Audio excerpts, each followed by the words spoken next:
Hello, thanks for joining me again for another class on the Old Testament and the surrounding world. Last time I talked about the Sumerians, the first civilization in world history.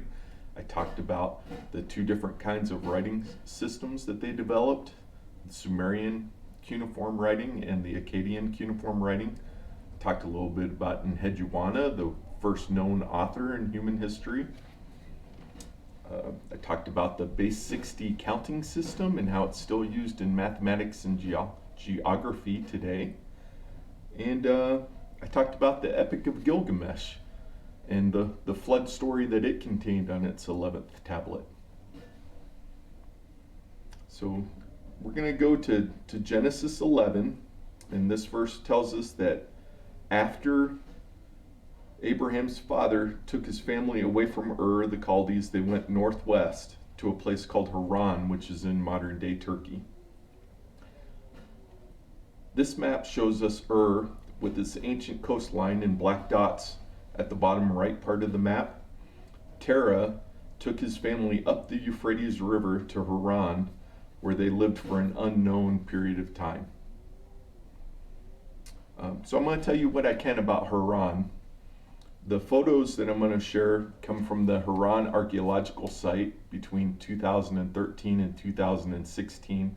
And like I said, that site's in modern day Turkey. The site photos are not from the time of Abraham, but they're from later in history in the 6th century BC, between the years 600 and 551 BC. And the Babylonian king Nebuchadnezzar II ruled Haran at that period of time. The city of Haran was believed to be founded around 2000 BC as a merchant outpost of Ur. The name Haran means caravan or crossroad in both Sumerian and Akkadian. The town was home to worshippers of the moon god Nana from the days of Abraham all the way to the 1100s AD. If you recall from the last video, there's two types of cuneiform writing in Mesopotamia at this time, Sumerian and Akkadian. In Sumerian, the name of the moon god, both of Ur and Haran, was Nana, but in Akkadian, its name was called Sin. The two largest places of the worship of Nana, or Sin, were in Ur to the south, or in Haran in the north. Haran is known for its unique beef hives dwellings with cone-shaped roofs on square bases made of clay without wood. These 13 to 16 foot high houses have the same basic style for almost 3,000 years. Here's a photo through the gate into this town of Haran. Sadly, we don't know more about Haran from antiquity, but the town does survive throughout the ages towards our own time, and I'll show you what I know about that. Haran was the first part of the Persian Empire. Haran was part of the first Persian Empire, founded in 559 BC by Cyrus the Great. It was replaced 2 centuries later by the Macedonian king Alexander the Great. It became part of his empire. Alexander may have visited Haran in the late summer of 331 BC when he was in the area, according to his biographer and friend Callisthenes of Olanthius. He was a Greek scholar that traveled with Alexander and was his biographer. After Alexander's death in 323 BC, Haran was part of the empire of the Seleucids. They're a Macedonian dynasty that ruled in Asia. When Alexander's empire broke apart, it broke apart into 4 pieces, and one of the pieces was ruled by the Seleucids. Many Macedonian veterans settled at Haran, and it remained a recognizable entity after the Seleucid Empire was later replaced by the Parthians. The mosaic tile of Alexander is only one of 2 known images of him, and this one's from a floor in Pompeii. In Roman times, Haran was called Carhi. It was the scene of a disastrous defeat by its Roman governor, Marcus Linnæus Crassus, and he was defeated by the Parthian Empire in 53 BC. It was a decisive victory for the Parthians, and then again, it was a decisive victory battle site for the Romans in 298 AD, when Roman forces and the Persian king Narses battled it out on the plains east of Haran.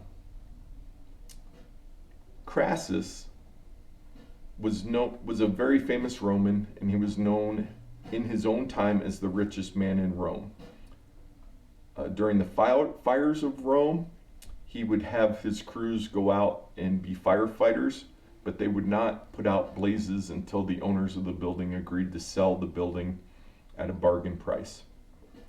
Crassus also led the Roman army against the Spartacus rebellion, and it was credited with putting down Spartacus' slave army.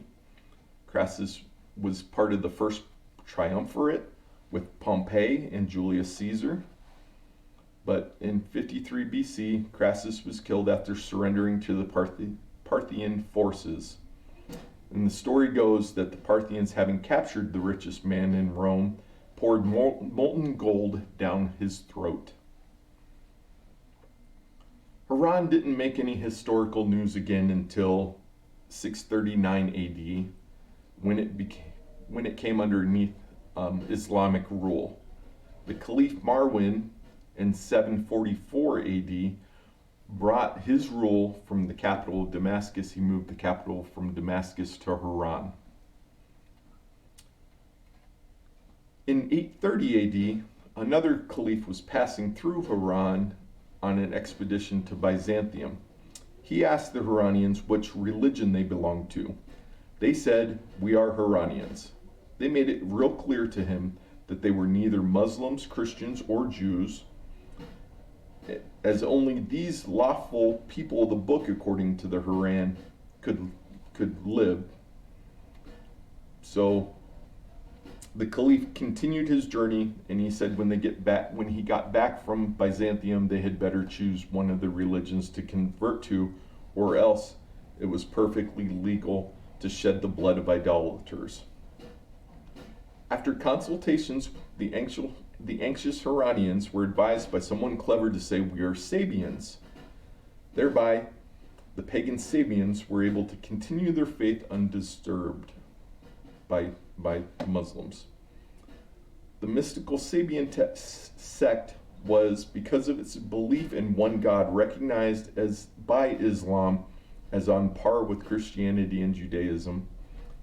The Sabian religion united Neoplatonic philosophy from the Greeks with Babylonian astrology, and they considered planets as embodying spiritual beings created by God as part of the universe, especially the moon, whose god they called Sin.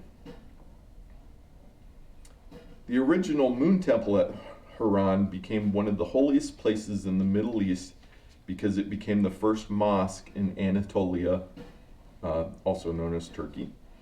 And Haranian astronomers were held in high regard by Islamic scholars in Baghdad in the 9th century AD.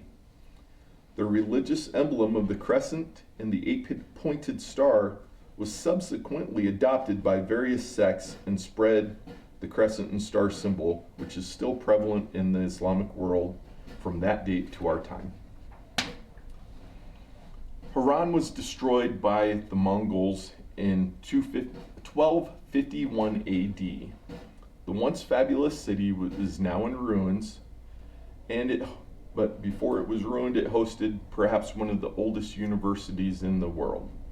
Many philosophers and scientists, such as Al-Battani, who calculated the distance from the Earth to the Moon, and another Qurra, who translated the Greek classics into Arabic, are just some of the few people that rose to prominence in the Haran school. So now we're going to look at Abram's call, and he took his family and left Haran and went into Canaan, so we'll do the same. Canaanite is a generic Hebrew term for the loose groups of people living in the area. It was a label for both settled and nomadic pastoral groups.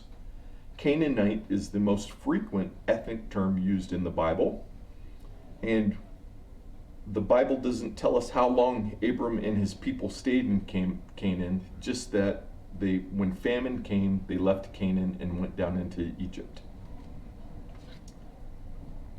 In later history, a group of Canaanites that lived on the eastern coast of the Mediterranean Sea developed into the civilization known to the world today as the Phoenicians. This happened roughly around 1500 BC and lasted until around 300 BC. The Phoenicians are an interesting enough civilization and group of people that I'm going to do another class on them at a later time. Phoenician is the Greek name for the people. It literally means people of the purple. They found a way to make a purple dye for clothing.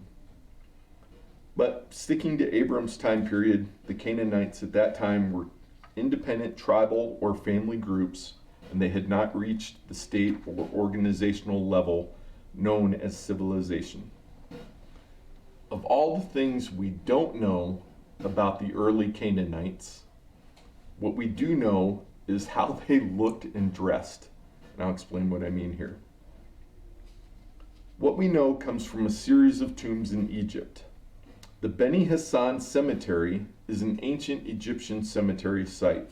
It's located approximately 12 miles south of modern-day Minya in the region known as Middle Egypt. It's the area between Asut and Memphis. While there were some Old Kingdom burials at the site, it was primarily used during the Middle Kingdom period, and the Middle Kingdom of Egyptian history spanned between the 21st to the 17th centuries BC. It would be the Middle Bronze Age. This series of tombs dated from around 1255 BC and were used till around 1650 BC. The paintings and accompanying hieroglyphics describe Asiatic travel to Egypt from Canaan, and it gives us the idea what the Hebrew patriarchs would have looked like at that time. The men here are seen wearing kilts or long garments that cover the chest and one shoulder. Their clothes are multicolored and fringed at the bottom. They wore sandals on their feet, and each man is shown with a full head of hair, a short beard, but no mustache. The women also appear in multicolored garments, but theirs are longer.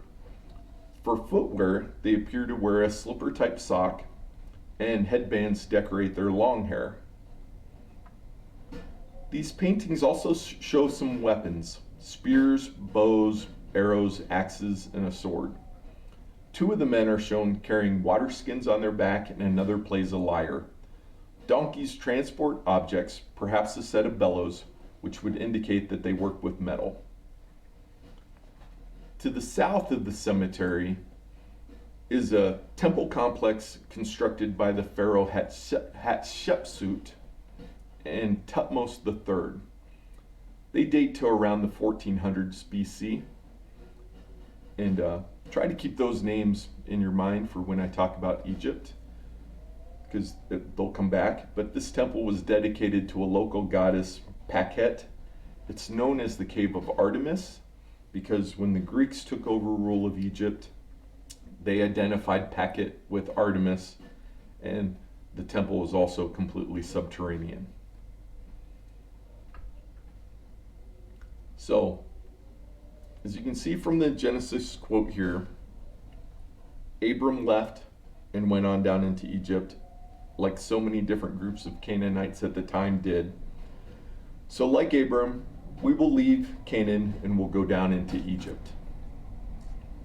For my next class, I'm going to talk about the longest lasting civilization in the history of our planet, the Egyptians. We're going to learn about their 3,000-year history. I'll introduce you to my favorite pharaoh, and I'll also tell you which of the Hebrew patriarchs became mummies. Thanks for joining me at this time.